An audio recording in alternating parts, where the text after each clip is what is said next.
Hi, everybody. Welcome to Discover College Soccer. Today, I'm lucky enough to be joined by Coach Mauricio at Buena Vista in Iowa. Welcome, Coach. Thank you. Thank you for having me. Appreciate Yeah, it. yeah. Thanks for being here. Uh, it's mid-March here. We're talking on a lovely St. Patrick's Day. I know I'm getting ready to drive up to Richmond, Virginia for the Jefferson Cup. It's that high time of showcases. As a D3 women's program, like where are you right now? Like it's mid-March. Where are you with your class of 25s? How far along are you at all talking to 26s? Kind of what is your overall timeline looking like right now? Yeah, no, we're actually in a very good spot right now. We're, finishing up our 25 class. We're waiting on three, four kids to kind of, give us the go ahead or hey, unfortunately, it's not going to work kind of deal. But we're in a very good spot with that class. And then our 26s, we actually are full swing with the 26s, which I was, the beauty of D3 is that you never know when that kind of starts. And we've been very lucky because I would say this 25 and 26 class overall have been really aggressive in their recruiting process, which makes my job easier in some ways, but also in others, being able to jug two, three classes at a time, it's always fun. So, It's funny. Well, it to me it makes sense that the 26s are more quote unquote aggressive right now because you've got the roster limits coming into play, the potential for a fifth year of eligibility, which will shake things up. And I think the 25s to a degree, definitely the 26s are being could have the biggest impact on any class ever, right? I mean, it's a little bit crazy. absolutely. This college world is always changing. You just got to keep up with the times and just be informed, right? Just be informed. I think that at the end of the day, that kind of makes the process a little bit less daunting, both from a coaching standpoint, but also as student athletes. So, um, you know, we find ourselves educating families a lot, which that's also not something I thought would be part of the job. But hey, let's do it. Why not? Well, and that's why I'm here too, trying to help that education process from afar here. Um, Being kind of centrally located there in Iowa, when it comes to recruiting and hitting events, kind of what are the ones you like to see or go to the most? Where are you spending most of your time? Yeah, so we've been all over the place. So I just finished my second season here. So we've been very, we gotten ourselves out there. We went to Florida, Texas, California, Vegas a couple times. I haven't made it to the upper North Atlantic piece. That's definitely on the cards. But yeah, no, it's been interesting. Obviously, for us, hitting St. Louis, Kansas City, the Twin Cities, that perfect, triangle in a way. It's always going to be part of who we are.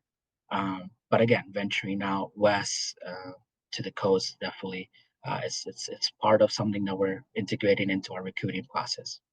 Okay. Well, everybody always asks about, oh, do I have to play in this league or that league, to play in college? What leagues or maybe what specific tournaments or events or where do you get a lot of your players from? Where do you see success? Yeah, no, absolutely. So for our 25 class, for example, we got a couple from Real Cup. We got a couple from players last year. Um, we got a couple from the Kansas City. Well, we got one from the Kansas City area, but from a uh, you know, kids that were waiting on to tell us yes or no. We got them from there. Um, so that's kind of where we been a little bit more successful. Obviously, Surf Cup is always a nice one just because it just how big it is. And then we have ventured into the ECNL, ECNLRL a little bit more. Obviously, GA events with the winter showcases and those kind of things. Um, so I wouldn't say that it's like you know, one over the other, but it's just a combination of all those that have put together our 25 class pretty well. And obviously, we're excited for the 26s because obviously they're coming from those events as well. So it's been pretty good. Okay. Well, when you're at those events and you're looking at recruits, kind of what makes up the hierarchy, things you're looking for both on and off the field? We are pretty much into culture and standards, right? So we watch warm-ups. We watch how they interact with coaches. How they carry themselves after, and kind of those conversations go. Obviously, from a soccer standpoint, the ability to make decisions, the ability to be composed in the ball, um, the impact, right? Quantifying that impact in a game at any given time goes a long way. But we try to take in as much information as we can in those snippets of 30 seconds to 5 minutes, right? And that really gives us a good sense. But at the end of the day, this is a relationship, you know, business, right? So as we get to know them and as we get to have those conversations, and especially with parents as well, that goes a long way. So it's just a combination of all those things. Okay. Well, one component that seems to be growing even at the D3 level, but in women's soccer is international players. Then you've got the transfer portal, junior college players, some of those, I guess, quote unquote, non-traditional recruiting spots there. So do any of those play into your recruiting at all? International kids, not so much. We are a small D3 in Iowa. So, from a standpoint of uh, not that it doesn't make sense or anything like that, but it's just not been part of the DNA of the program, if that makes sense, right? Yep. Yep. Will it be in the next 5, 10 years? Maybe, depending with how everything changes, right? But but I would say that for now, international students are not in the mix. uh, I'm not opposed to it. It's just more been of what has happened. We done well with JUCO student athletes, and if you know the area here in Iowa, we have national JUCO championship caliber programs. We have a very strong NAIA conference. Obviously, our Division 3 um, you know, private schools, and then obviously our D1 programs, right? So we have a melting pot of what college soccer is.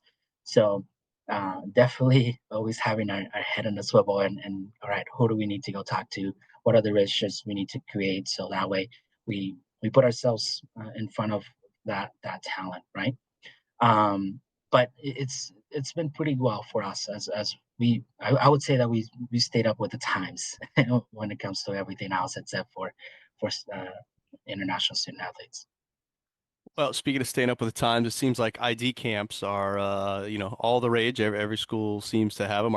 Do you guys have your own? Do you and your staff work external camps? How do they fit in?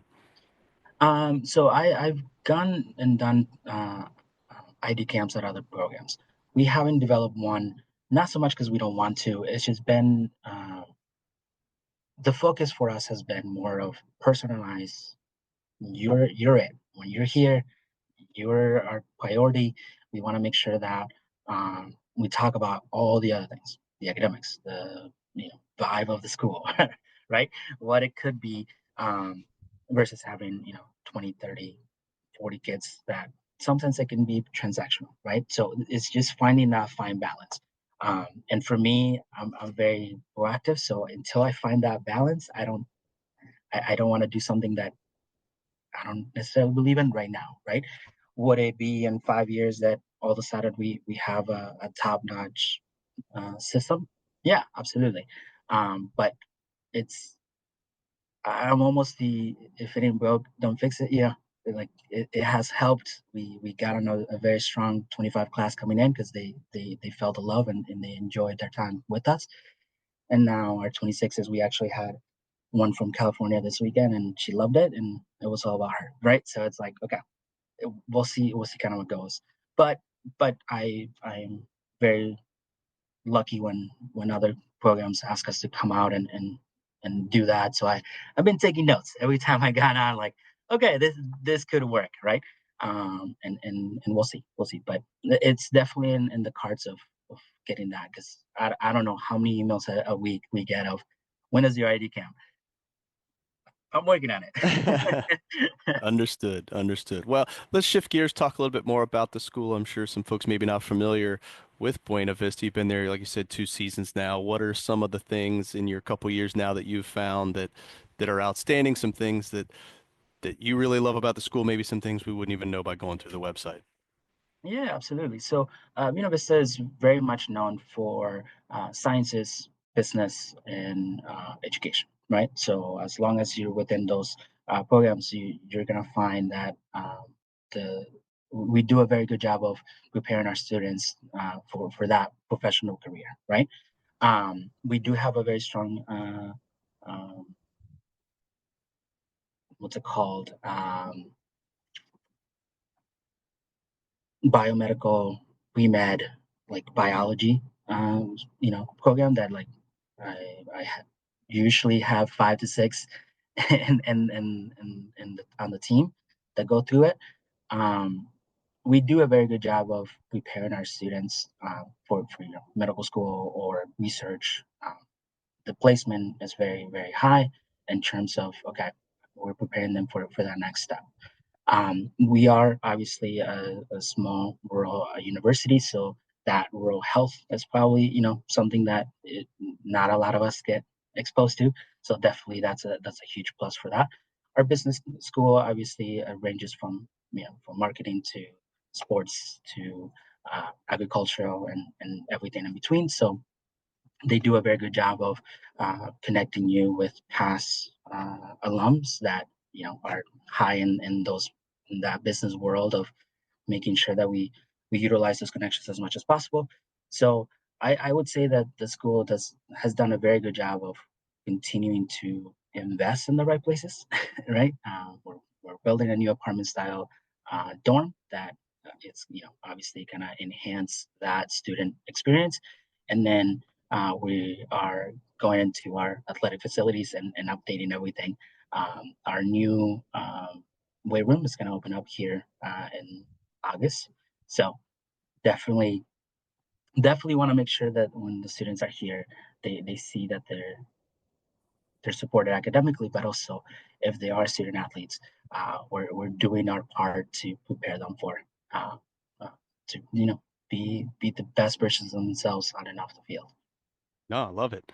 Well, one of the struggles that new student athletes especially can have is making the transition to the demands of college academics as well as college athletics. So, what kind of support systems does the school have in place to make sure, you know, your female soccer players are successful both on the field and off? Yeah, no, we have a very strong Center for Academic Excellence, and they go above and beyond from very simple like here's how we schedule ourselves, here's how we interact with our professors to make sure that you build really good professional relationships that not only help you now as a student, but also could they could write your first letter of recommendation and those kind of things, right? And then obviously tutoring. And then if you have any special services that you need, extra time for tests or um, you know anything in between, they do a very good job with that. Obviously, you know, like I said, professors do a very good job of going above and beyond. Our classes are very small, so they know when you don't show up. We actually have this alert system between professors, staff, coaches that we let each other know like what's going on academically on the field.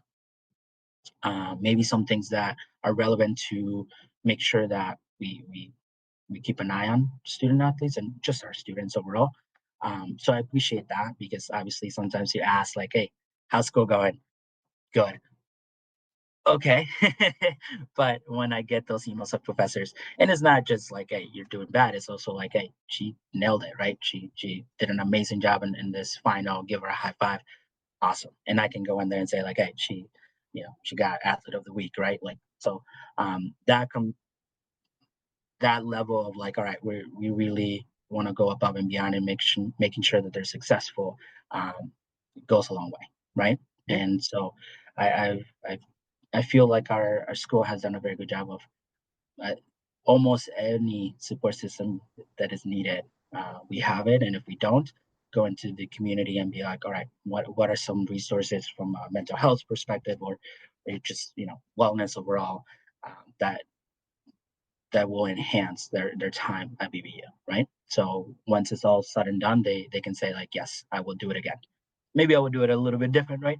But I will do it again. Okay. All right. Love it. Well, take me back to maybe October, heart of the conference season. Walk me through what does a typical week look like for a player in terms of, winter practices, game cadence, meals, classes, all the things. Yeah, absolutely. So we typically train from 4 to 6 p.m. Rarely do we go to 2 hours. We're usually at about an hour and 15, an hour and 30. Um, at the end of the day, they are students, so I want to make sure that they have as much time in the classroom and obviously outside of it to take care of business of what they need to do. Um, we do have two weight room times during the week, and those are usually at 6 in the morning, 45 minutes. So Monday and Wednesday they do wake up a little bit early, um, but you know, overall, depending on if we have two games or one game, it's four training sessions, five training sessions in the game, right? Um, we do travel. When we travel, we it's kind of a day thing. So um, our student athletes do a very good job of Monday. They kind of remind professors, hey, we're gonna be, going to X school. We're gonna be on the road. And making sure that they take care of business in the classroom. Anything that they need to make up or anything that they need to stay on top of, they do very well with that. And then obviously meals and stuff, they typically most of them are they do it together. Morning that 11 to 1:30 is usually kind of that next break for them, and then obviously our Sodexo, our cafeteria does a good job of when we need to maybe be outside of those times. They do a good job of all right. Here's that fuel that your student athletes need. So um, it is it's a whirlwind and it goes fast and we have to keep up and we need to make sure that again we stay with the times in terms of managing players from a physical, mental, emotional place, and again give them the tools as much as we can for them to compete. So um, I'm not so much one to is my way or the highway. uh, I ask my student athletes to take a lot of leadership and a lot of ownership of the program. So sometimes they come up with the great ideas and we implement them and they work. And sometimes it's not a great idea, but hey, at least we know we tried it and we can say that it's just a good way for them to practice having a voice and advocating for themselves and putting themselves out there in a way where the worst that can happen is all right, no, that's not gonna work. you know. So um so overall I think we we have changed some ways on how do we go about our business on the field, off the field, from my first season to Well, this last one, and it's it's we're trending in the right direction. So uh, that's a good thing. well, let's talk a little bit more about that on the field stuff and the team. Well, first of all, I guess is there a roster size that you find is ideal that you're trying to hit each season? So my goal is to get to 30. My goal is to get to 30. We haven't been there as a program. We usually are in the low 20s, and that's a great season. It sounds like, but obviously, four goalkeepers, 26 field players. When we get hurt, we get hurt. When we need some, time off, it's been tough. So I think that having that roster of 30 allows for, you know, people to, you know, take care of themselves and at the same time have a competitive environment where uh, we can expect a little bit more from each other.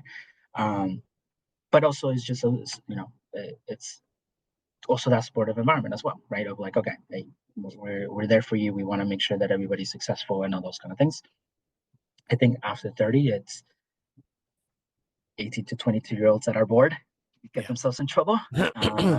And I don't think I want to babysit 18 to 22-year-olds. So, I think that 30 mark will be a great way for us to be successful. Okay. Well, So besides, hopefully 25 will get it. If okay. not, 26. All right. Well, besides the roster of players, you've got other staff that are involved in the program. So talk to me about that. Who else do you have as other coaches or maybe other support staff in the athletic department that help out with the team? Yeah, absolutely. So actually, one of our graduating seniors, captain, she was one of our goalkeepers. She's going to stay on and become our full assistant. She is on a part-time basis right now to kind of get um, her legs under her and kind of understand the shift that's going to happen and the transition that's going to happen. We also have had a volunteer assistant, also an alum. She is actually the head coach of the local high school, and has been on for quite some time. And she's done an amazing job of, again, kind of speaking from, I've been there. I've been on that field. I've been in this program. I know what you guys kind of going through. So I appreciate that I have those um, you know, two amazing individuals that will keep me grounded. Of like, okay, this is where we've been. this is this is where we're going, and kind of keeping that in mind. And then our athletic trainer has been amazing. She's done a fantastic job of meeting our student athletes where they're at, and really personalizing their return to play, and just keeping them healthy, and just having someone else to uh, to be a voice for them as well. And our strength and conditioning coach goes above and beyond, preparing them to you know not just compete, but also you know uh, injury prevention, and those kind of things that will help them be the best version of themselves. So um, and he does a very good job of, I don't have to beg them to do that piece. I don't have to, like, make it a task. I don't have to make it a something else. The fact that they wake up at 6 in the morning during season to do that, and well, obviously not six, but 5:30 in the morning to go do that, speaks to the great job that he's done, and making sure that is not something that they dread, right? Besides waking up early, but they actually going after it, and putting in the work. So um, this, you know, staff has done a very good job of just giving them the tools. Like I said, giving them the tools to be successful, and our student athletes are doing a very good job of, all right, picking them up and running with them, and making it their own. So it's been fun to see that. Awesome. Well, what about you? You mentioned it a little bit earlier, but talk to me a little bit more about your coaching style and what the girls can expect from you as their head coach. Yeah, absolutely. Like I said, we want good people. We want good people. Number one. You know, that doesn't mean that you have to be perfect, and that doesn't mean that you cannot, get mad, or things like that. No, it just means that even in the tough times, you're still looking for the best in people, looking for the best in your teammates. That's a huge part of what that student athlete experience is going to be, right? Having great people around. Second, obviously, we want to make sure that you are taking care of business in the classroom, and if whatever happens, life does happen, right? You're using every resource, every support system available for you to again, you came here to take care, earn that degree, get that experience, go on to whatever that professional path might be. And then, like I said, I take pride in having our student athletes take ownership of the program, the direction, and the environment. That's on me, right? Setting that up, and making sure that uh, I go above and beyond in terms of that training environment, pushing them uh, to work on their decision making, the objectives, the ideas that will, hopefully give them a chance to compete at the best possible way. And but at the same time, again, there's some things that there's some ideas that they bring, and I'm like, hey, I did not see that coming, but let's go. It works. Let's go. I'm not one to be like, well, it's my way or the highway. No, this is a team effort. I want their time with our program to be one where we enhance their time in the classroom. and that means leadership. That means having a voice, advocating for themselves, and being able to say like, yeah, I left the program better than I found it. That I think it's the beauty of college athletics, right? Don't get me wrong, we still want to win, we still want to get conference titles, we still want to go into the national tournament at some point. But until that happens, we want to make sure that we build a culture right. We set the standards that allow us to have those opportunities, and it's a collaborative effort. It's that's the beauty I think of working with 18 to 22-year olds. Sometimes they keep you on your toes. so Mhm. so I love that. That's the reason why I'm in college athletics. Love it. Well, Coach, really appreciate it. Going to leave you with one last question, and that is if you had one piece of advice for any girls going through this college recruiting process, what would that be? Um, you know, it's okay to ask for more. It's okay to have high expectations. It's okay to, um, you know, ask the tough questions. I think that's the best way for you to know. Okay, yeah, the shiny stuff, it's always gonna be there, and you know, and the titles and all those kind of things are gonna be there. But when it really comes down to it, do you see yourself there because you can make an informed decision, right? And it's not just soccer, it's the academics, it's the financial piece, it's the you know it's how far is getting on a plane, how far 3 hours is, um and I think that going on those visits and really asking our student athletes like what their experience is, um, and all of that goes a long way, right? Like that's okay. And then I think sometimes we overlook that the recruiting process can be daunting if you're not proactive. Like if you're proactive and you like you know what you're looking for, you know what who you are, what's important to you,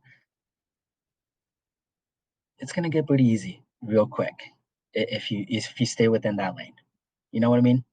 If you get distracted by everything else, that's when I think it gets a little bit gray and stuff. But at the end of the day, like, yes, it's a team sport, but it's 4 years. You're right. Like you're really investing in yourself for 4 years. So make sure that you have all those questions answered, and you have all the information you need to make one of those big investments in your lifetime. Yeah, That absolutely. would be my that would be my advice. Awesome. Well, Coach, really appreciate it. Really appreciate your time. Wish you the best of luck as you wrap up your recruiting classes and continue just driving that program forward this fall. I appreciate it. Thank you so much for your time. Thank you.